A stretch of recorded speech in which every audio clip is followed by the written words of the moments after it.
Well, thank you very much, Ed. And thank you so much for giving me these repeated opportunities to share what I've found that I think is unique and quite a wonderful source of information for everybody. Thank you all for coming. Makes it worthwhile to me to see so much interest in this, and this is also going on YouTube too, so pretty exciting. This material is drawn from the writings of Henry T. Lawrence. That's the first thing I want to say, and I want to encourage you to go read the sources yourself. And certainly don't judge what I'm saying by who is presenting it. And Lawrence didn't want us to judge what was being said by who he was either. He used a pseudonym. It's just the information that matters. It's not personalities. Now, what are we doing here? I would step back a little bit and say, what are we trying to uncover here? I'm not here to prove anything to you, which is very different than a lot of presentations where people are trying to make a point about something that they believe. And through some recent discussions, I've thought a lot about the people out there who are trying to answer the big questions of reality in psychology and science and so many different fields. The quantum physicists are working on this. They're trying to put together answers that everybody's going to believe, trying to prove what they have to say. They expect that that's the way to get knowledge, is that they're going to work this out eventually through their efforts to, put everything together. And that's going to pay off to some degree, I think. But it's a kind of a slow process, and one person in that community will write an entire book to convince you of the one fact they've got a hold of, one fact of reality. But when you're reading Lawrence, it's the facts of reality one sentence after the other. It's a very different presentation. That's because there's another way to get the answers. It's not just the intellectuals and the great minds of humanity, who I greatly respect, but they're not the ones actually who can give us all the answers we need. It's the ones who've gone way beyond humanity. That's the shortcut for us that we're going to take advantage of today. There are teachers that have graduated from the hard school of human existence, learned everything there is to learn here, have mastered it. They're even called the masters in some forums, and they are, what would you hope they would learn? Well, they would learn about love and compassion. That's the gist of what they've learned, making it through the human kingdom. As difficult as it is to get through this, one of the things that you must learn to get through is love and compassion, and that's why they offer us this information. And it's a tremendous shortcut for us, really. And really, this information is going to matter the most to people who have encountered it before in previous incarnations. There have been mystery schools, teachers presenting this information for thousands of years.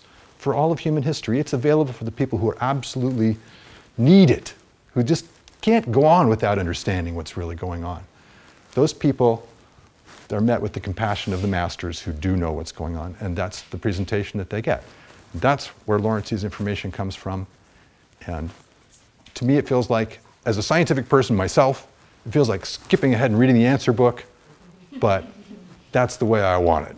I don't want to have to go through this process of, they say about quantum physics, if you think you understand it, you don't. So that's not going to be how I come to my realization of the truth. It's reawakening what you already know is really what we're after here. If we've encountered it before, this is the chance to be reacquainted with it. We're going to talk about the great truths and the great lies today. When I say truth, I'm talking about an accurate description of reality. That's the definition I use. We have all our subjective or relative points of view about everything, but there's underlying all that is the one reality we're all trying to describe. It's even fashionable to say there are multiple realities, but that's the subjective part, the individual part. There's just this very concrete existence that we're in, if nothing else. If we can't agree on anything else, at least that we can all try to describe. So that's what I mean by truth. What everybody finds and agrees on ultimately. The lies are the fictions that we've cooked up. Humanity is great at that. We've let our imaginations run wild. We've come up with all kinds of things. And unfortunately, it's worse than just wild imagination. There are people who are intentionally presenting us with fictions, and we'll get into that too, why they do that and what that's all about.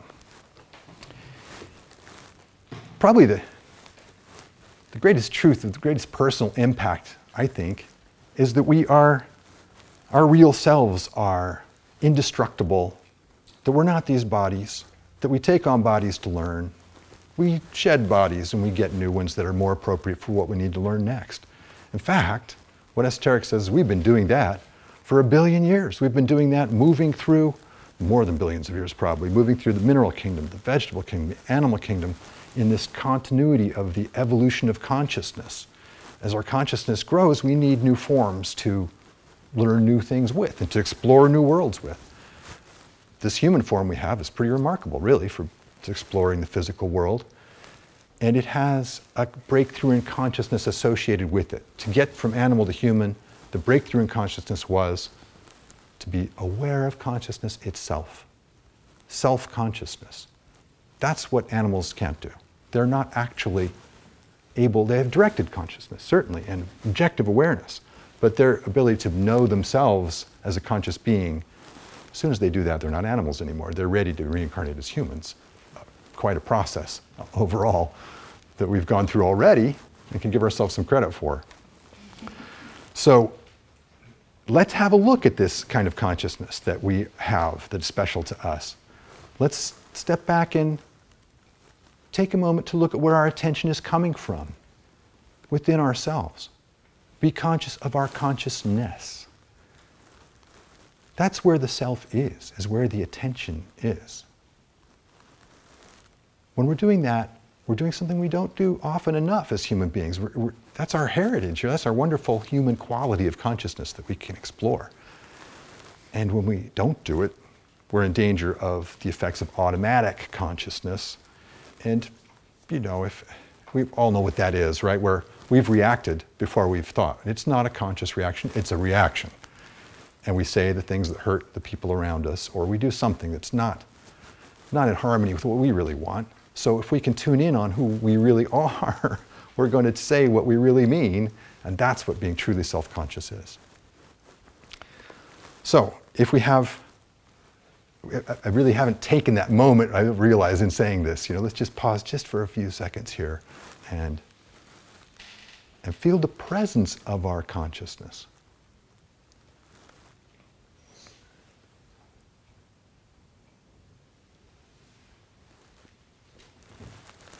Presence of mind is really, that's what that term is all about. When you're conscious of your consciousness, you're present in your mind. Peace of mind is a natural byproduct of this too. We're being run around by automatic consciousness, making us a little crazy all the time. But being calm and within our own consciousness, that's where we can stop and think a little bit more and hopefully avoid some of the amazing lies that are out there that I'm going to talk about. So, to expand on where this comes from, Hylozoics is the name for the science that Pythagoras introduced in roughly 550 BC. Henry Lawrence is reintroducing that to us now through his writings. He's aware, we can only speculate how, but he's aware of what the original teachings contained. And he is telling us that on a fundamental level, we are a unit of matter, motion, and consciousness, that everything is, that a priori behind everything is matter, motion, consciousness. We all agree on matter and motion for the most part, but consciousness is a little trickier to define, yet everything is made up of that. We're a unit of that, an indestructible unit of that will achieve every possibility of consciousness. That the greatest divine cosmic beings for which entire solar systems are their bodies, that's one individual, actually. We are individuals of that same kind, and we'll follow that path. Every atom, every single thing in the universe is made up of these tiny bits of matter, motion, and consciousness, that each is the potential to be the greatest godlike being, that certainly more than we can possibly imagine. So that's a wonderful truth, very reassuring for me to think about.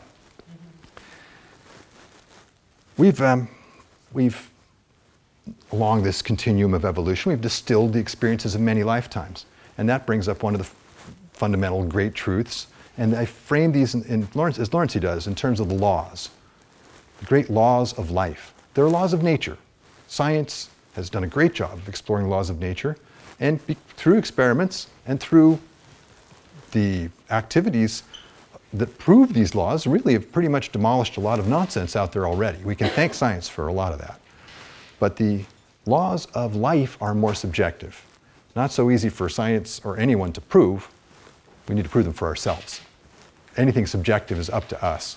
It's our internal process that will tell us what's true and false. These laws, I think, are pretty recognizable once you know, with the common sense that's come out of all of our incarnations, the law of rebirth. For me, this is not, you know, reincarnation is considered a theory by a lot of folks, but for me it's not. And that's a lot of, something like 50% of people I've read recently have memories of past lives in some form or other and think they do know that it's true, and I do. I've got some memories of past lives, and it's not, it's the way it is for me. It's not a theory at all, and it's the only thing that actually helps there be any balance and justice and opportunity. It's an awful thought. In fact, I guess you could look at it as one of the lies, that we're just here for this one lifetime. You only live once. You know, this is the common phrase these days, and it's not even true. I mean, maybe it's encouraging you to take more advantage of life. I like that part of it, but it's not true. We live many times. We've got lots of opportunities, and we're not in this prison of one lifetime that puts you in heaven or hell at the end, an even worse concept. The law of reaping is the next one I want to bring up. It's karma is another word for it. Karma is a fuzzier term. You know, here in the West, we've tried to use the word karma, and generally we have this, think of it as a cloud of good stuff and a cloud of bad stuff that affects us in the future, and we're contributing to those two clouds. It's, you know, okay, that's helpful to have that idea. But the law of sowing and reaping, as Lawrence puts it, that puts it more in terms of the actual, even scientific basis behind it. Cause and effect, action and reaction. We're planting the seeds of what we're going to harvest continually. So that's also something we discover for ourselves through analyzing our lives and the events in them, and we need reincarnation to get the full picture of this. We can't see karma at work over the course of one lifetime, in the big scale at least. I mean, there are some quick karmic turnarounds in a lifetime sometimes, but the great thing about the law of karma, or reaping, I mean, you'd say reaping, you might think of the Grim Reaper, you know, it doesn't, not the, but reaping is harvesting, you know, you go out and you harvest. Harvest season's a wonderful thing. And well, I guess it depends what you've planted, doesn't it? You know, if you've planted some wonderful vegetables of love out there, you're going to harvest a fine crop. And the fact is that harvesting that ideally encourages us to plant even better seeds. If we plant seeds of even more love and compassion because of the good that's come to us, well, we can expect more of that to come to us. And it builds on itself into a crescendo, lifetime after lifetime, until any old bad karma is worked off and we're only come in to reap the good karma and plant the seeds of more. That's what existence becomes due to this law. It's actually very logical. Well, if we're out there planting seeds, making some karma, as a friend of mine, her teacher, said, get out there and make some karma. So certainly doing nothing doesn't accomplish anything for us. We've got to be making some attempt. Whether we're going to succeed in planting the best possible seeds, we have to try and find out. That's how we learn. And the law of freedom has a big relationship to that. We're free to do, we have the right to do whatever we want to do, say, or think, as long as it doesn't impinge on the equal right of others to do the same. That's the right we have. It's not respected in general in many different ways. We have governments that feel that they can conscript you and stick you in an army and go fight for things. They really don't have the right to do that. The collective does not have a greater right than an individual. And so the collective takes on some bad sowing and reaping of its own when it violates the freedoms of its citizens. Actually, it's a violation of the law of freedom to stand by and watch people be treated unjustly. Of course, we're signing up for more of that for ourselves when we do that. There are moralists that want to judge. That's what Lawrence's term, moralists. And we talk of morals as generally a good thing, but moralists he really comes down hard on, that want to prohibit, judge in every possible way. And that, in effect, that's another infringement of the law of freedom, telling people what they can and can't do. And of course, they'll find themselves restricted by their own judgments one of these days, and it's a sad sowing and reaping. Attempts to punish, actually, don't really show much understanding of the laws of life. We've got sowing and reaping going on, and when we punish people, we're not trusting that the universe is going to take care of this. Really, what the collective has the right to do, and what we have the right to do ourselves, is self-defense. Yeah, I mean, there are individuals who are dangerous, who are going to hurt others. It's a sad story that has brought them to that point, because they've lost their connection to everyone. They can only hurt someone else because on some level, they don't see that we're all brothers and sisters. They've lost that. But we don't help them very much in our approach to that. I mean, what do we do with the people that commit crimes? We say, well, we'll push them even further away. We don't want to be associated with you. We want to stuff you into this prison. Our murderers, for instance, we do even worse things. We murder them, which is actually, I think, an accurate description of killing a helpless person. I'm not saying innocent, certainly, but a helpless person. Do we really have the right to kill them? That doesn't make any sense to me at all. And we deprive them of a huge opportunity. I can testify to this personally because there's a great teacher here in town named Leonard Shaw, who I think is a kind of modern saint myself. He wrote a book called Love and Forgiveness, and his teaching is that we all love each other and we just don't know it or don't remember it. And that actually kind of went deep with me, but it went a lot deeper with him when he discovered this, because he took action. He didn't just sit back and say nice things. 4 times a year for 15, 20 years, he would go to Monroe Prison, into the maximum security section of the prison, and spend 12 hours on a Saturday and 12 hours on a Sunday working with the guys in there. And they can change and make huge steps forward. I've seen it. The opportunities they have in there, they do have opportunities. And of course, it helps to have a beautiful soul like Leonard come in. I went with him maybe at least, I don't know, 6 or 7 times for these weekend things. And these big gates clanging shut behind you and guards buzzing you through. You're deep in the heart of something with no windows by the time you're with the people. But we'd get in there and there'd be a circle of 60 people sitting there, 60 guys, all there for life imprisonment. Leonard would have them go around and say their names. Then he'd go around and tell them all their names. I thought that was a nice way to start. But then he'd ask, is there anyone here who wants to work on their crime? And he'd set 2 chairs out in the middle of the room, in the middle of this circle. And that person, somebody would say, yeah, I'll work on it. And he'd go sit in one of the chairs and describe exactly what happened. How they went to the bank, they pulled out the gun, nobody's paying enough attention, jumped up on the counter and shot the teller by accident, and now they're in prison. This is the exact story of one of the fellows there. He was in prison for the rest of his life. And when he went out to sit in that chair, he could barely lift his head, and he talked about how he couldn't look in the mirror. He had such shame and self-hatred because and that had been added to by what we've done as a society when somebody loses their connection to us and we treat them so much worse. So this poor guy went through it and then told the story, and then Leonard said, okay, now I want you to imagine your victim is sitting in the chair opposite you. I want you to start every sentence with, now that I've killed you, and he would say, now that I've killed you, I hate myself. Now that I've killed you, you'll never have any kids. Now that I've killed you, I'm locked up for the rest of my life. My life is wasted. To hear these guys go through this, get this out into the open, so powerful. And then he'd go to the other seat. He would go sit in the victim's seat and say back to the chair where he'd been sitting, and Leonard would say, start every sentence with, now that you've killed me.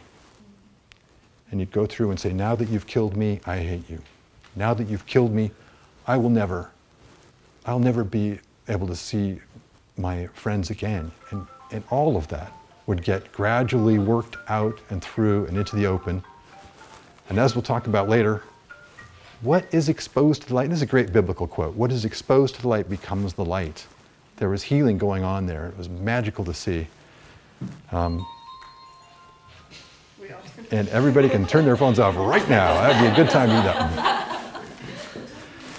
So, I was very moved by it. I actually wrote a song about these guys and took my guitar and played it for them and everything. And one of the intern students that came with Leonard married one of the inmates even. He was so moved by his story and fell in love with him. That's quite an amazing thing. But these guys changed. Part of what you heard from them was their life story, the horrible childhoods they'd had, wishing that they were handicapped so they weren't abused, things like that. So, compassion is much better than execution. I could say that. I wonder if at the bottom of hatred is just anger that this person wasn't loved enough somewhere along the line. There's got to be something at the core of a person's hatred of being really upset that somehow they weren't loved, love didn't work for them, and they're going to choose hatred instead. But basically, I agree with Leonard that love is here in all of us and can be woken up, and there's nobody that we should give up on. So let's move on to the next law of activation. Every expression of consciousness becomes a cause that has an inevitable effect. We are activating things continually. We're creative beings, and we're putting our attention on things, and where the attention goes, attention changes things. When we create, we're building, our attention is building that. It has an inevitable outcome. You know, you can see the movie The Secret and things like that, the law of attraction. These are all expressing the basic truth of this, that mankind's creative. Well, let me just read some of the statements as Lawrence puts it. Everything contained in consciousness takes shape in some way. In this world, the physical world is a world of effects, and we, with our consciousness, are working more and more in the world of cause. Without your own activity, consciousness does not develop, nor are any qualities or abilities acquired. Everything you strive for or wish to accomplish in order to obtain or realize it must be first contained in your consciousness. If you're trying to be a person of some type, you've got some ideals about yourself, you've got to hold on to those ideals and focus on them and imagine them and desire them, build this idea of who you are and want to be. And it will happen. That's how the universe's laws do work. This law of attraction is reaffirmed by Lawrence here. Everything you get, you have desired at some time. Everything you have desired, you will get at some time, though seldom as you had imagined. Sometimes we're a little too focused in on the details of getting something we want, when deep down we want security, not actually money. We want to be more loving people and not great gurus. I don't know, sometimes we want the thing that is actually in front of what we really need. Related to this is the law of repetition, and that's part of this creative power. If you repeat something, you strengthen the tendency for it to reoccur. If you repeatedly imagine this higher vision of yourself, you're going to strengthen the possibility of that, and it will strengthen your motivations. The strongest motivation determines what you do in any situation. If you've got a strong enough desire, because of building it and imagining it and wanting it, you will probably make a better choice over the cookies, whatever it is that takes you off track, you know? There are so many different temptations we're met with all the time that make us actually doubt ourselves. The cookies may not even do that much to our bodies, but if we've realized we've compromised once again on what we really want, then you're not going to be able to hammer down and stop yourself from doing these kind of things unless you want something more. So you strengthen the desire for something more by visualizing it. The law of repetition it's a two-sided thing too. If you repeat nonsense enough times, if you've got a catechism, if you've got something that repeats, repeats, and repeats, well, you're going to find yourself believing that more easily. And it actually starts to sound true. The biggest lie can start to sound true if it's repeated enough. So watch out when you use the law of repetition that you're repeating what you want.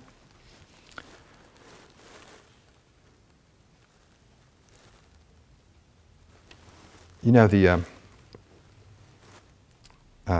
law of unity is the next thing I want to talk about. And it's really all for one and one for all. That's a pretty simple idea. It's not me against the world. People play out their lives that way all too often. We're really all in this together. It doesn't seem like that big realization. But I think maybe I had a glimpse of that as a kid.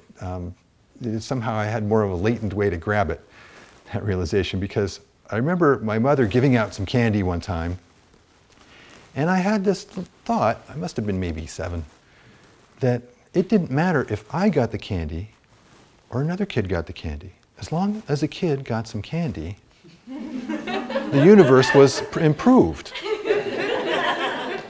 So, and I even thought at the time, you know, I'd had enough of religious exposure to think God doesn't care which kid gets the candy.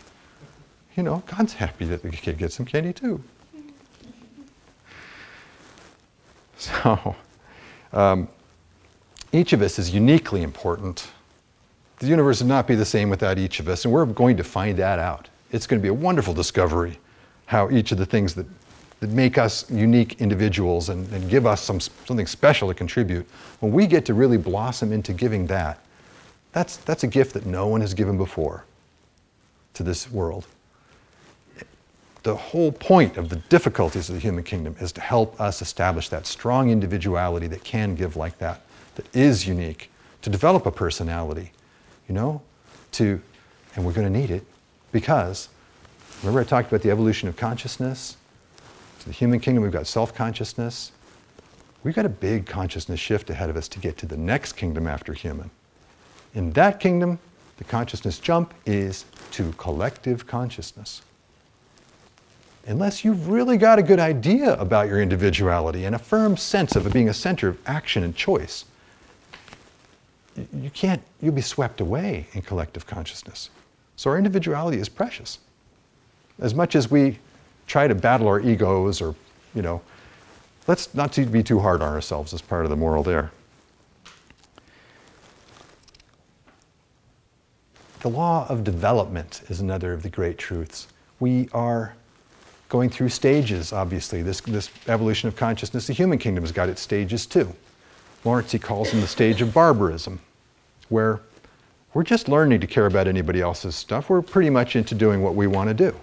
We're not going to be affected by the ideals that people in much later stages might want us to believe in. That's just not where we're at. And people who are idealistic people, it's a wonderful thing. They make the mistake too often of expecting people who are at the level of barbarism to step up and go for the big ideals. What they are striving for is the next level of the progress of the human kingdom, which is the level of civilization, of respecting rules of order to sustain a certain amount of peace. You know, I think I will obey that traffic light, not just because I'd get a ticket, but because everything works better that way. That's the realization of a civilized individual, that some rules are actually a pretty good idea. Barbarians pretty much don't care about the rules, and even though we set up millions of little rules about not walking on the grass or whatever because of the barbarians, they could care less about them, and it just ends up being extra restrictions to people who don't mean any harm anyway. So humanity itself is at this level of civilization. In general, human beings are following rules with the kind of general idea that it's probably good to follow some rules. Thank goodness we're not all barbarians. I mean, when it's time to destroy civilizations, waves of barbarians incarnate and destroy them thoroughly. You know? And that's their job. It's okay. It's what's expected of them. They're being barbarians. We've had plenty of fine opportunities for this in the last 10,000 years. The barbarians have got a good shot at life here. But hopefully that's coming to an end soon. And it'll be not just even civilizational people, but the next level. People at a civilizational level are aspiring to become cultural individuals in a cultural society where people are operating from higher emotional levels. Even at a civilizational level, emotionally we're still kind of barbaric. We're operating with hatred and jealousy and greed, and there's a lot of those things, are very powerful dynamics. You get to the cultural level, we operate in the higher emotional realms of admiration, affection, appreciation for the aesthetics of art and beauty. This is devotion, these are all the things that probably most of us appreciate very much. Lawrence says that about 85% of the people incarnated now are at barbarian or civilizational levels. 15% for cultural and higher. So we've got a lot to do, We've got a lot of people to help. Interestingly enough, I think it was 60 billion souls to humanity, it says in the books, and about half of them are actually too advanced to incarnate into our world as it is now. They're waiting until we get further along. The best way we can fix the world fast, good parents. Lawrence says there's a veritable competition for good parents so that a cultural individual can come in and not be brutalized by a civilizational level family. There just aren't enough good parents to bring in the souls that are further along. So beyond cultural, there's a level called humanity, where you're working both, not just higher emotional, but higher mental too, using both of those resources. And beyond that, ideality, which is a very short phase of human existence. The barbarian phase is very long, learned very slowly, and only through physical, probably unpleasant experiences. Civilizational, still long, and then the cultural shorter. They're short, progressively shorter because we learn faster. And at the end, we might only have maybe 7 incarnations at the level of ideality, where we're wrapping up our understanding of human life and cleaning out the last of our problems before we move on to the next kingdom. I've gotten a whole talk on the next kingdom on YouTube if you want to see it.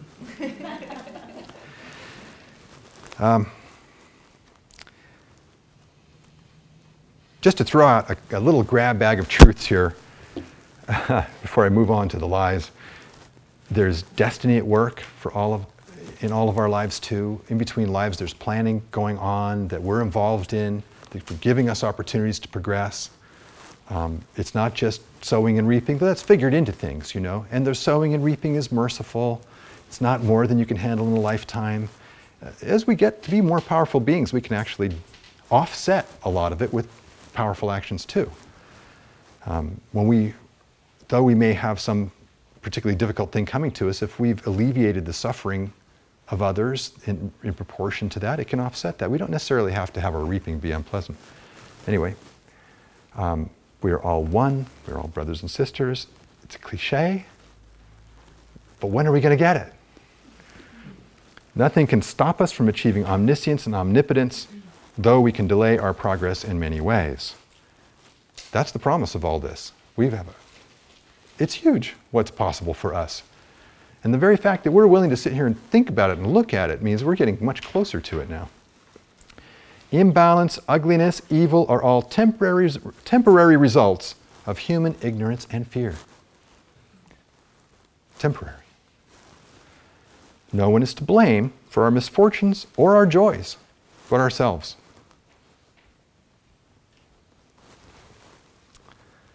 All right. It's time to hold our noses, talk about the big lies. And as I said, they're fictions that humanity's come up with. Boy, they can be pretty awful. And before we go into that even, let's talk about the worst sorts of lies that we all deal with.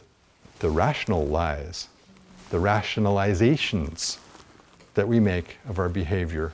That's what we're all contending with. Being truly honest with ourselves is a huge challenge. If we manage that, I haven't managed, I have no idea how big a breakthrough I'll have when I finally manage that. But I'm sure it's going to be fantastic. I don't lie to anybody else though, I manage that. I won't lie to anybody else. And it's dangerous to lie. If people that make a habit of lying lose the ability to recognize the truth. That's the karmic consequence of it. Just like people who steal lose the ability to retain their possessions. It makes sense. I have a very scientific mind. Rational, that's the way I make my living. In the IT department, of the company. It takes a lot of mental energy. At the same time, I have a great desire for mystical experiences and sublime contact with the, the universal truths and the great beings, and it's always been a challenge for me to get those two to mesh. But what I've realized is that I can't stomp one out in favor of the other. It's going to be a gradual process of coming up with somebody. I'm trying to build somebody out of this that can do both of those things at once. It can be reaching for the heights and have a rational basis to it all. And that's actually where I think Lawrence has helped me the most. He's provided a rational basis that covers just about everything. Give yourself a break, is what I'm saying too. Have some compassion and forgiveness for yourself.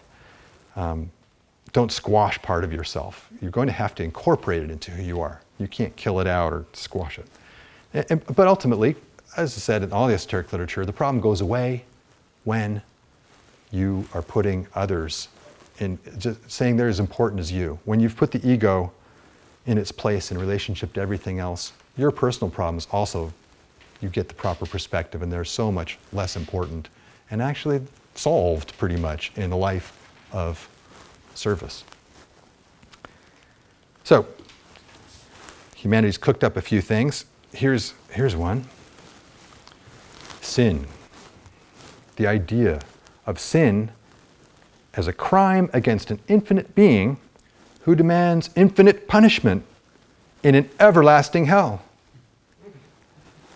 A being who cannot forgive without having his only son slaughtered.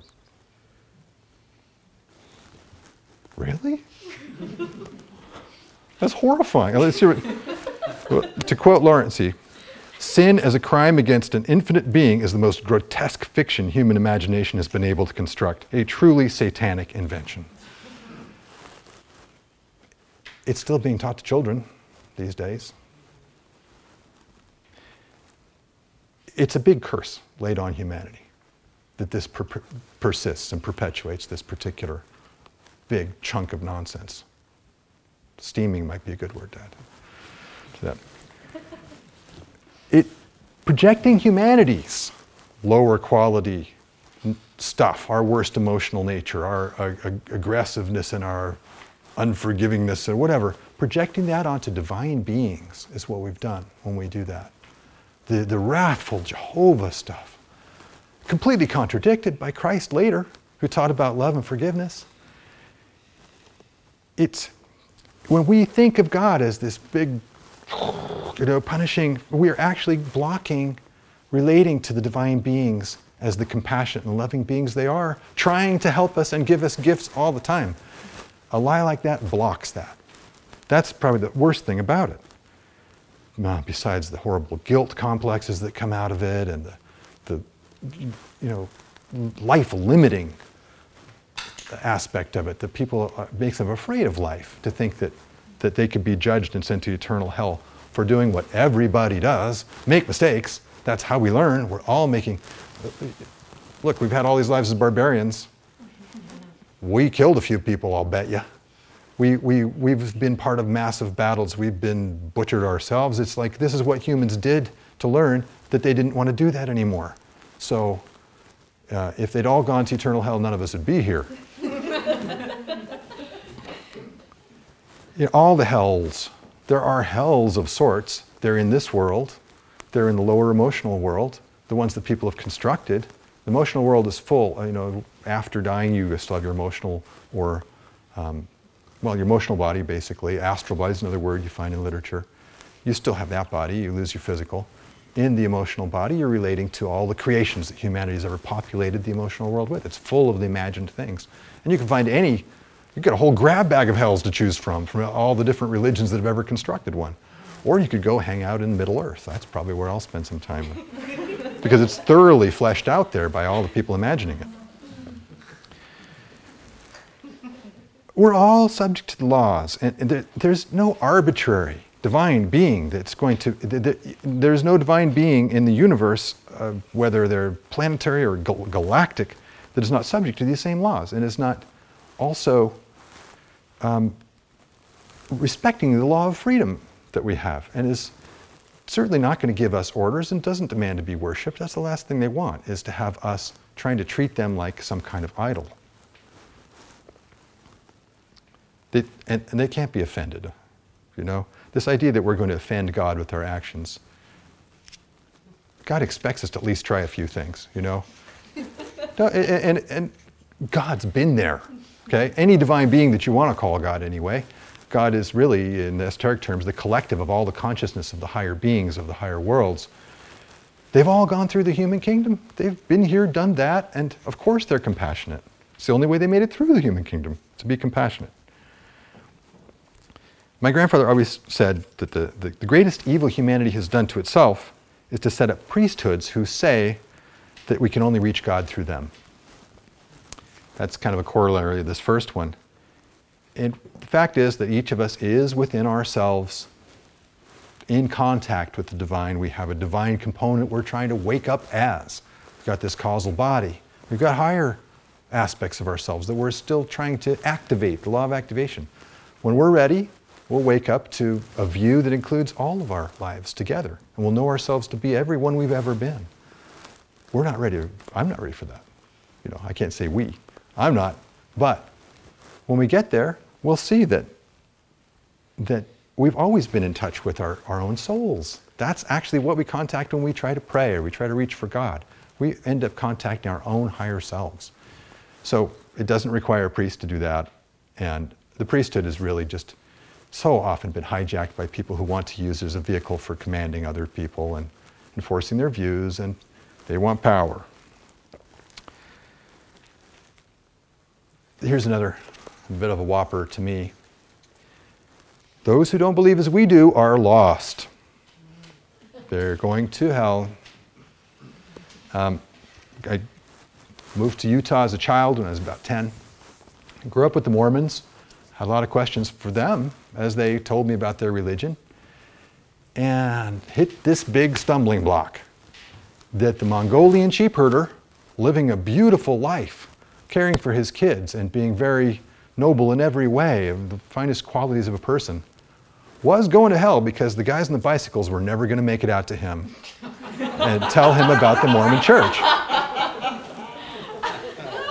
That was enough. I couldn't go further. But it's not just, I don't want to pick on the Mormons. I have a lot of good things to say about them, you know, from growing up with them. And they're like so many other religions, and they just are trying to keep people in their flock. But, you know, what is the job of religions anyway but to try to ennoble emotionality and teach brotherhood? And certainly Christian religions, the great teacher of brotherhood came, and if a religion is Christian, then it ought to be about teaching brotherhood. But when at the core of a religion, it denies the brotherhood of the people that haven't jumped through certain hurdles, well, what's Christ going to say about that? It doesn't make sense. Okay. You know, Mother Teresa's, she wasn't a Mormon. I think she's probably a good soul, though. Abraham Lincoln and Gandhi, you know, come on. Anyway, I probably beat that point too much. They were actually Catholics. So, well, you know, what you find on the in emotional worlds is not only hells, but you find the Catholic heaven and the Mormon heaven. Oh, there are all these constructions. You can go, actually, to the heavens that these people have constructed. They're very clearly defined there. But after a while, you're done with those. You know, you shed the emotional body just like you do the physical when you die eventually. And you shed the mental body after that, and you're just a soul again, preparing to come back into incarnation. The eternal part of the hell and heavens is just so boring. All right, here's another fiction that's kind of a newer one that's come to us from the East. If we try to help others, we stand in the way of their karma.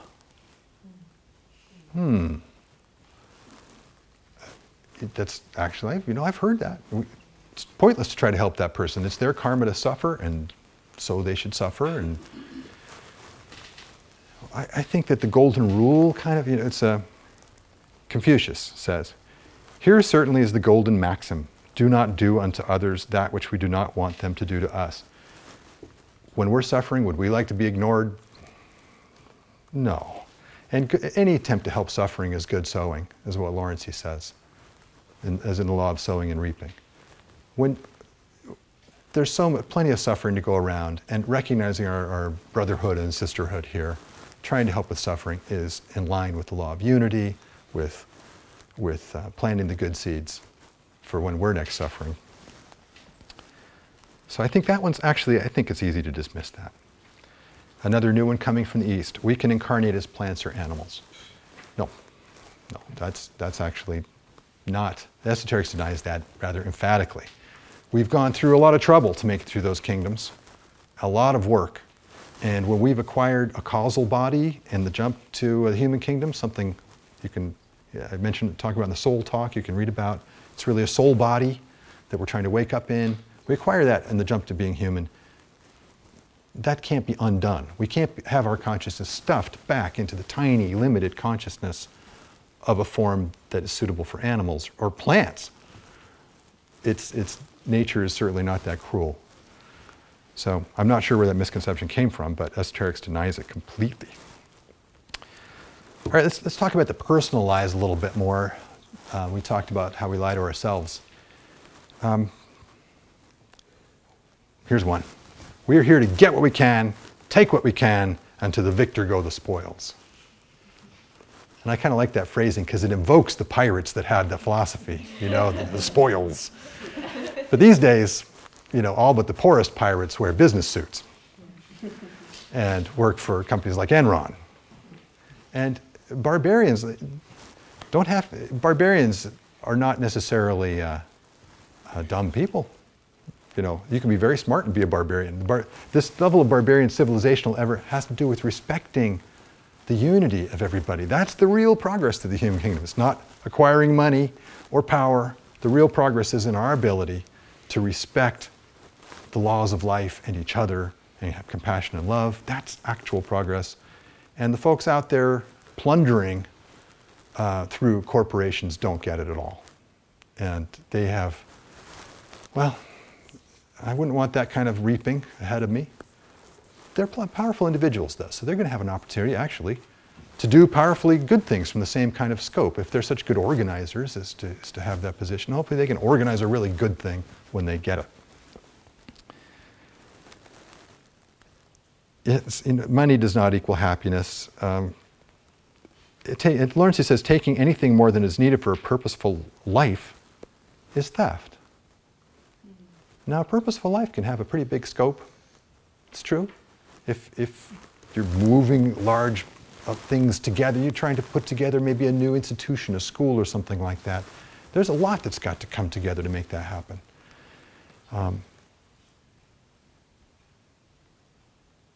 Well, okay, we move on. I've got a lot to cover. There are a lot of awful lies out there. I'm going to read you Lawrence's words on shame. And shame is based on a falsehood in a way, this thinking that you've done something so horribly wrong that you will not be able to overcome it. You must continue to struggle with it forever, I guess. I don't know. But what Lawrence says is the complex of shame, which senseless upbringing engrafts into the child's mind in order to enforce obedience in the most convenient way, often becomes a serious handicap in life. In sensitive minds, this complex can result in timidity, anxiety, shyness, fear of people. It enhances the dependence on others, lays the basis of the fear of other people's opinions, and can degenerate into a cult of appearances, of insincerity, and into hypocrisy with cringing and fawning on all who are in dominant positions. It can take years of methodical work to counteract this complex effectively. In this situation, you should make it clear to yourself that no matter what you do, the keen eye of hatred will always find faults and failings, and thus motives for condemnation. It's always out there, the people who want to judge, but don't be one of them. If there are plenty of people willing to judge you, don't be one of the ones who judges you.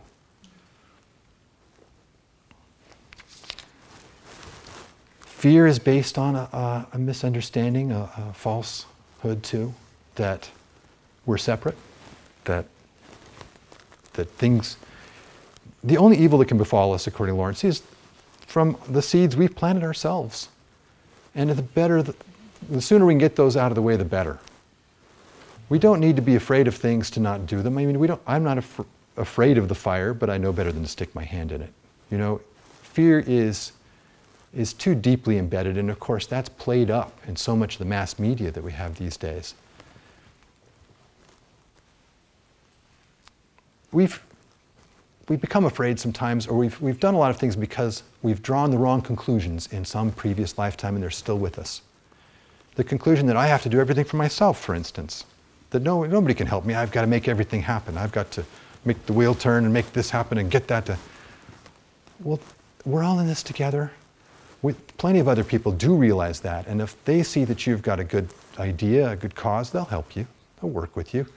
And in fact, we're creating that all the time. When we talked about how creative we are, when we put a strong ideal out into the universe, it draws to itself the things that help it manifest. The resources we need and the other people that can help us. We don't have to do it all ourselves, but it's hard to know even if we've got that conclusion deep inside us, preventing us from seeing the hands that are outstretched to us to help us. Another deep thing is, I am an unredeemable sinner gets engrafted into people. Oh my gosh. That's part of the other, that's religion running amok again, you know. It's so sad when we see what should be introducing us to the most beautiful aspects of existence, instead engrafting poisonous thoughts into our minds. I am unlovable, because I don't look like I should look, or you know, you've got advertising trying to tell us that we're, for some reason or other, we're unacceptable. You know, we're not using the right products, or we're too fat, or we're too thin, or we're too weird. All the various things. And I just want to say that I think, in my common sense experiences, here's that life isn't a beauty contest after all, and that we don't have to be some particularly amazingly attractive person to be with the person we want to be with. There are plenty of people who are just as attractive as we are out there. And if we can just be realistic about ourselves, we can be realistic about our partners, that can work out beautifully. Of course, sometimes you can be incredibly lucky, like me. But good save. Good comment. Okay, here's another misconception that we engraft in ourselves sometimes. I'm a victim of others, of fate. I am helpless. Well, everything that comes to us is our own reaping. We're the dropping the stone in the pond, and the ripples go out and bounce off the sides of the pond and come back to us, and that's where it all comes from. So blaming everybody else is just not going to help at all. In fact, Lawrence says that 90% of our suffering is our own doing. There's 10% of that is necessary. To get to the human kingdom, you're going to run into things where you're going to have to learn through some suffering. Of course, as barbarians, we do. But when people run into this, some tough reapings coming along, well, we run away from it. You know, we maybe take drugs and check out, or even suicide, or we blame others, or we resent it, or we get angry at God and life. All these reactions make up the 90% of the unnecessary suffering. If we can just take a bit more of a stoic attitude, and okay, call it heroic if you want, but go through it and be strong going through it and get through it. Because when you finish getting through something in the physical plane, you're done with it. This is the lowest, densest world of effects working out. This is where they're completed. Whatever we've started in some higher world, we complete that here. So that's how you're done with it. Here's a really sad belief. Love is barter. That's an awful one, but it still rules in many societies and in people's minds. There are things that Alice Bailey calls the glamours. For instance, the glamour of honor. Generally, they're good concepts and good ideas behind the idea of honor.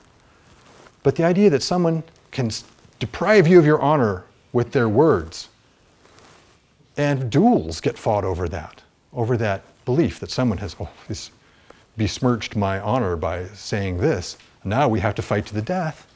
Well, that still goes on actually in some places, and you know, killing someone because they've disrespected you is the act of a barbarian. It just shows we have lots of barbarians still around.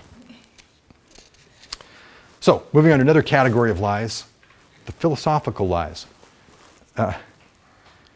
It doesn't matter what we do, there are no consequences unless we're caught. Well, that's basically barbarian philosophy. It's somebody who believes that, and that's Enron philosophy, right? Somebody who believes that is signing up for some painful lessons, because it does matter what you do. And you know you did it. This getting caught, there's no such thing as not getting caught. We ourselves know we did it, so there's no escaping that. When we're looking at it from between lifetimes and trying to figure out what we're going to do, well, we know. In fact, we know the intention with which we did things too, which helps. And the ignorance from which we've done things. Some things it's mitigated to some degree if you just didn't know any better. But although I've had some discussions about this recently, I'm not totally positive about some of this. I do think that the way it works is probably the simplest way, that whatever consequences there are, whether you understood you were generating them or not, you're responsible for those consequences. But the fact that you did it with good intentions is a good sowing, right? You've got a bad sowing and a reaping, but the good sowing is out there too. And whether it counteracts that or comes back in some other way, the intentions do matter. Here's one that's been around since about the late maybe longer, but late 1800s. Rational scientists really late 1700s, got very strong and declared that everything could be determined, the future. Determinism says that everything in the future could be determined, was predictable what we were going to do. There was essentially no free will, because if you knew which direction the atoms were going and how fast they were going, then where they would all be eventually was predictable. And that's rational to a certain point.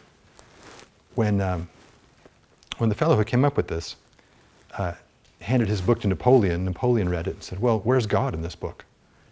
And he said, "I had no need for the concept of God."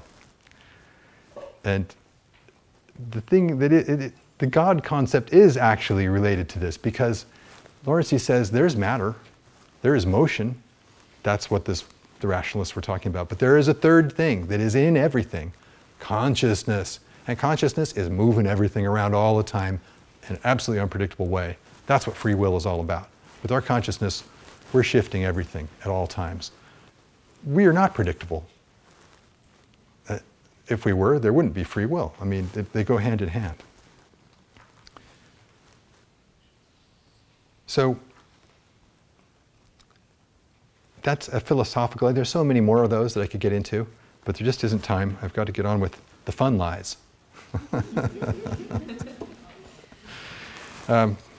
Bhagwan Sri Rajneesh, later known as Osho, taught that we must overcome desire. Okay, but that the way to do it was to satisfy the desire so that we were done with it. Well, Buddha said, all the gold in the world is not enough to satisfy the desire of one man. I tend to agree with Buddha on this one. That the idea that, we've got our desires, we've got to try to satisfy all of our desires, is pouring gasoline on the flames. I was in India. In 1980, I was in India, and I met some of his followers there. And they had a system there in Pune, where his group was, of everybody, a very organized system where people go from room to room and sleep with a different person each night in order to completely exercise their desire to sleep with multiple people, just to get it out of their system was the idea. I'm not sure how enlightening that was. I bet some people learned some things from that. They didn't invite me to participate, which is probably good because I don't look good in red. And they were all wearing red. So, drugs are one of the fun lies. They're actually drugs that you can get a look into a higher world with, but the analogy there, it's like climbing instead of being invited to the wedding and going with the wedding party, you climb in the window in rags and you're not really fit to attend that wedding. You can't make a good interpretation of what you see there. And then, of course, coming back to a body from an experience like that that is suffering from the influence of the drugs is one of the most unfun things there is. My grandfather warned me about drugs, perhaps not enough, but at least not effectively enough. But the only redeeming thing that he could say about them was that for people with a particularly mental types that would particularly concrete minds, that those people could actually have a breakthrough that meant something to their progress, that they could realize there's so much more than they've realized to the universe. But they're dangerous. That's what I have to say about them. Political lies, boy. They've been around for a while. To quote Plato, when the tyrant has disposed of foreign enemies by conquest or treaty, and there is nothing to fear from them, then he is always stirring up some war or other in order that the people may require a leader. Let's see, does year 2003 sound familiar for this process? We've seen this all too often.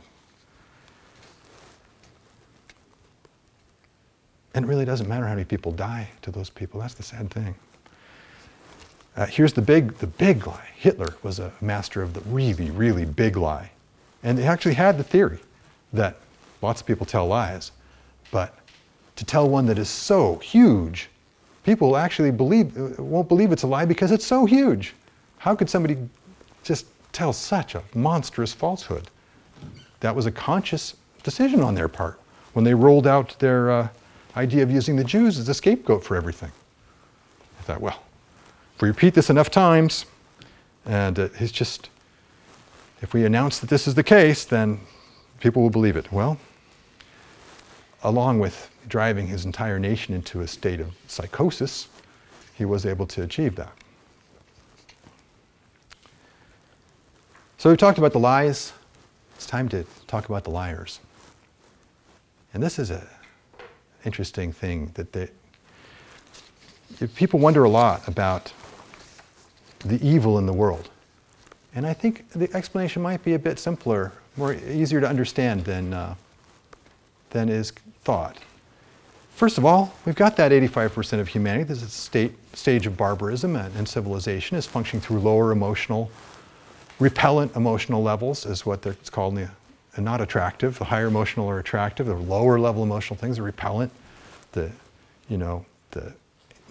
greed, the jealousy, the anger, the larger scale of that with the rabid nationalism that stirs up wars or ethnic hatreds and things like that. That's partly because humanity is not woken up enough to compassion and love. But second is that there are people who've chosen power over anything else, and they use this situation to their advantage. They manipulate humanity through its lowest nature. They stir up this, our group is right and your group is wrong and get out of our way because they stir that up as much as they can. With the divide and conquer idea, they want to keep humanity conquered.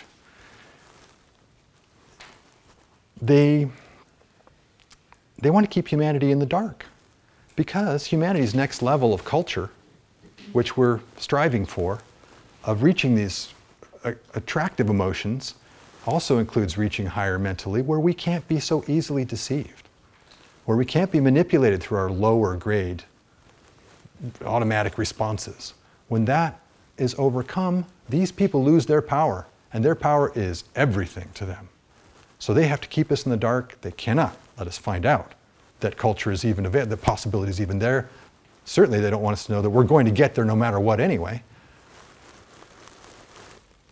They lose their ability of expression in this world if they're not dominating and controlling. So they are effectively the enemies of human progress. And they use every means they can to keep humanity in the dark, to keep people divided, to stir up hatred, keep us all afraid, and divide us and conquer us. They go after the good people with a particularly simple technique. It takes very little effort on their part because of humanity's fundamental nature. They slander them. When a teacher steps up and actually has something really good to say, pretty soon you're going to hear, oh, you hear the things about that teacher. And people pass it on so easily, so readily. Gossip is just the fundamental traffic of people's conversation. So, I may be flattering myself to think I'll ever have enough impact to draw the attention of these guys. Maybe that's a good thing. But if I ever do, the first thing they'll do is say, did you hear about Stanton? He did things. Really? That's what I heard. He He did things. No. Well, that's right. And can you get that out of your mind once you've heard that I've done things? It's not so easy. I hope that you'll have a choice of responses if that ever happens. You could say, really? Well, I'm going to tell everybody so that they're warned about Stanton. That's one response. Another one is, what a crock.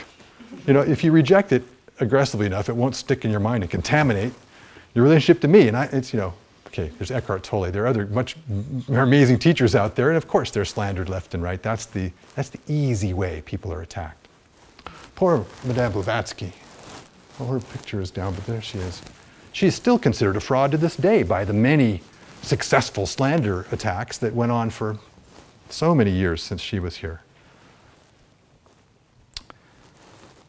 They go after the bad people, these beings who are so powerful and keeping their power.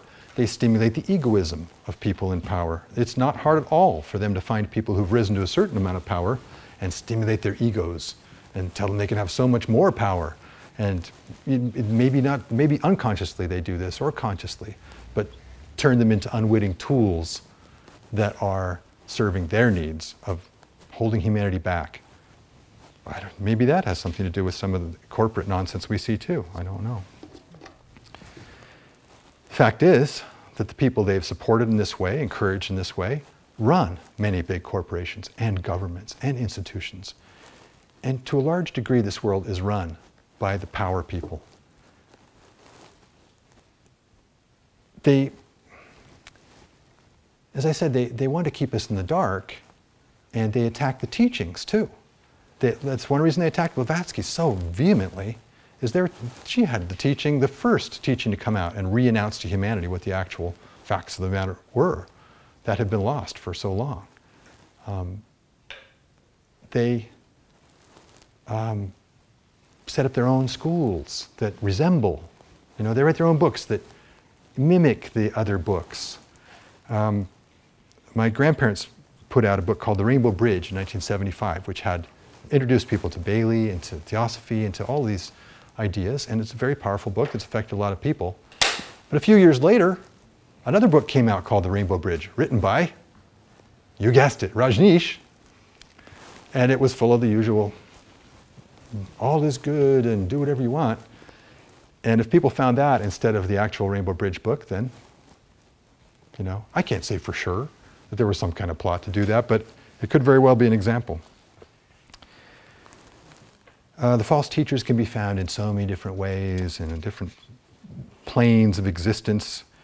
You can't trust the teachers you meet on the emotional plane, we're told, that declare themselves to be, one of the masters or something like that, because they're impersonated there. The masters never meet people from that world. Religions are one of the first targets. Religions, we're just leaving the age of Pisces and of the sixth department, if you're familiar with that, which is about idealism and devotion. And the religion was the dominant institution for quite a while. Well, the power people immediately co-opted religion right from the start and installed themselves. And you look at, that's why we have these awful lies coming out of Orthodox religions. If they can make us be afraid of or not trust God, wonderful. That serves their goal just fine. If they can make us feel betrayed by God. So they are the true enemies of these laws I spoke of, the law of freedom, of unity, of development, of humanity. They're enemies of humanity. They choose power over their own souls, over love, over their own possibility of progress. They actually reject that because, as I said, you can't make it into the next kingdom after human unless you've learned the lesson of love and compassion, and these beings refuse to learn it. They've chosen, I won't go any further, then I'll keep my power here. And it takes lifetimes of cultivating a particular kind of selfishness for somebody to end up on that path. The paths are parallel right through the cultural level and on into the level of humanity after the cultural level. Even there, the paths of they call it the right-hand path and the left-hand path, stay together. You have to learn to have control over your vehicles, dominate your emotional consciousness and master your mental consciousness and rise above that. They do that. But they hit a wall when they are trying to move to the next kingdom. They simply cannot. So they're stuck here, but while they're here, they don't want to lose their power. So that's part of the explanation of evil in this world. They stay behind the scenes, you know, but every so often they come out in the open and go for all the marbles. World War II is an example of that. They stood up and were as evil rampant, stood up as the Axis powers, and there was plenty of it in all the countries of the world that responded to the fascist teachings and the desire to simply, you know, the Nazis had more clever propaganda than we see in the movies. They talked all the time about world peace. They said, we're creating peace in this world. Stand behind us. Once we've conquered everyone, there will be peace. But the peace that they would have brought would have been, as the actual enemies of humanity, they would keep humanity as suppressed as possible. It would have been, according to Lawrency and the esoteric teachings, humanity would be going through another dark time as it went through at the end of Atlantis, when the only solution to allow people to be able to incarnate into a world where they could progress, humanity itself had to end an incarnation, just like we do, so we can start fresh. Humanity had to start fresh, and that's why the Atlantis was destroyed, and we started fresh in this new time that we're in. Now, this group of individuals, this collective, despite the selfishness of these individuals, they find that they're eventually forced to join this collective. It's kind of ironic. But they started in Atlantis. They proposed to everybody that they would be better teachers than our natural leadership from those beyond, from the next kingdom, by making outrageous promises, and we're going to share magical powers with you and all kinds of things. Humanity made a very bad decision and chose that leadership. And we have not yet unchosen it, actually. When we finally choose again the actual proper leadership from the next kingdom instead of the worst possible humans that we can imagine, humanity will progress very quickly. But we haven't thrown that off yet because we still are manipulated and still believe in the lies to too great a degree. We beat them in World War II. That's something to remember. As bad as they are, as powerful as they are, as intelligent, it takes a tremendous mental titan, is the way Lawrence puts it, to do what they do, their final step of joining the Black Lodge. That's the name of this organization. The final step is actually to sever their connection to their own causal bodies. It's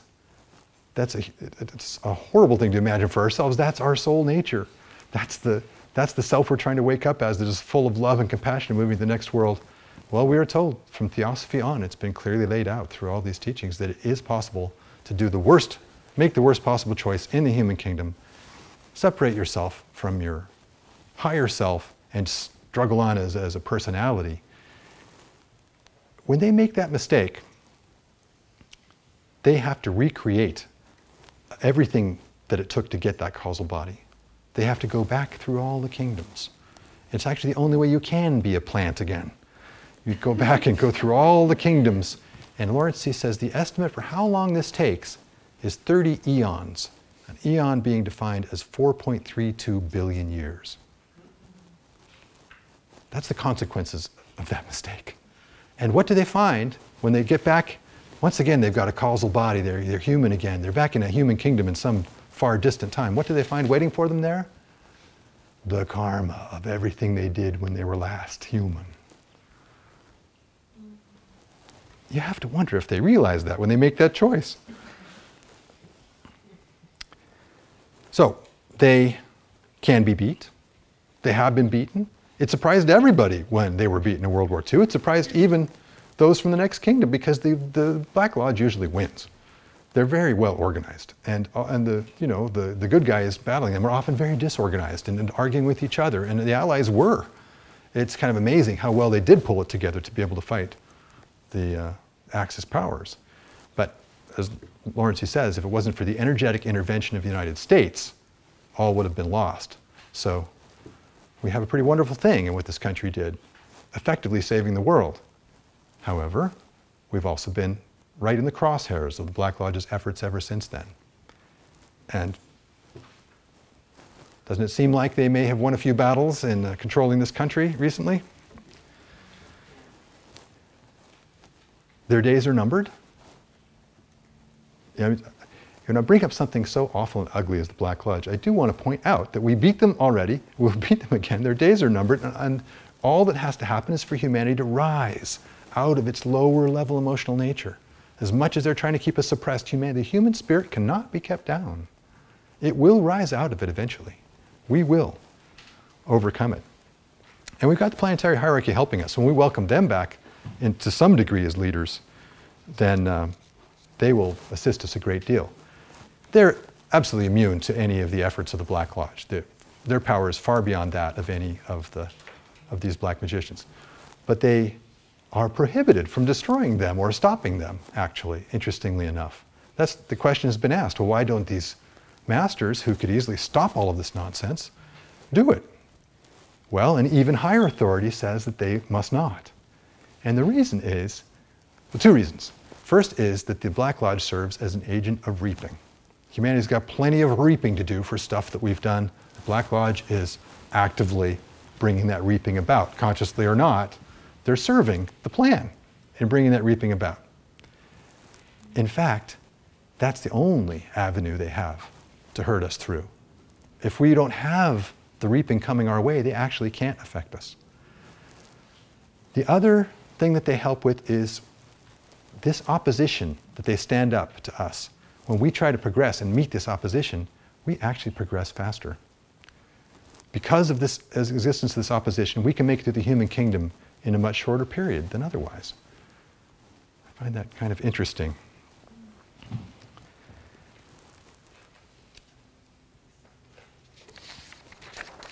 So what can we do? We're looking at the truth and the lies.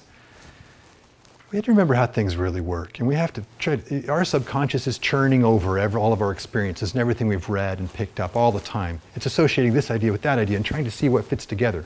And occasionally something rises to the surface as a new idea or a realization. Rises into the surface, meaning where we see it, become aware of it. Well, we need to put as much good stuff as we can in the subconscious to be churning in there. There's plenty of nonsense we're putting in. Well, in the computer world, you say garbage in, garbage out. If you've got garbage data, you're going to get garbage results. So read Lawrence if you would like to just be pouring in the highest quality, high octane truth, in my opinion. And you'll find that the experiences you've had gel in new ways based on the ideas that he's presenting. We've made our assumptions and our misapprehensions of things. We've all got a bit of a problem with that in some ways or others. The Rainbow Bridge books have techniques for clearing that. When our buttons get pushed, we have an opportunity to clear our patterns. When we find that suddenly we're responding in this way that where's all the energy in this response that we didn't really anticipate, that we don't want to respond this way? There's a core belief in there that we can drill down into and say, well, I must have believed at some point that this person was disrespecting me. I must have fallen into a barbaric conclusion on that level. It's self-conscious awareness. We're going all the way back to the thing the exercise we started with. Being self-conscious, bringing in the presence, meditating can help. Being stoic through our tough stuff and planting the good seeds of love and compassion. Those are all responses to all of this. And to go back and to repeat this again, everything exposed to the light itself becomes light. That's one of my favorite phrases out of the Bible. The fact is, we're all made of light. It's all quite changeable. Matter, energy is a form of matter. It's condensed into the matter that we have now. Light is matter. I mean, all of it is affected by our thoughts and our creativity. These patterns of thought and behavior, we bring in the intense energy of our higher selves. That's what the Rainbow Bridge techniques are about. You bring that in and hold up the wrong way of thinking to that, and the light just dissipates it away. And that's the power over the Black Lodge too, bringing the light in. When we've got abuse of children out there, it's got to come to light. All the things that have been swept under the rug for so long. It's ugly, it's an unpleasant process. We bring it to light and move on. You know, we're told that we're going to make the grade, we're going to achieve, we're going to reach the goals. We need to remember that those goals are there. It's one of our duties to actually be happy. That's how we share with everybody. An unhappy person is a burden on everybody else. So work on that, meditate on a goal of ourselves as a happy person and see, where does that lead us, you know?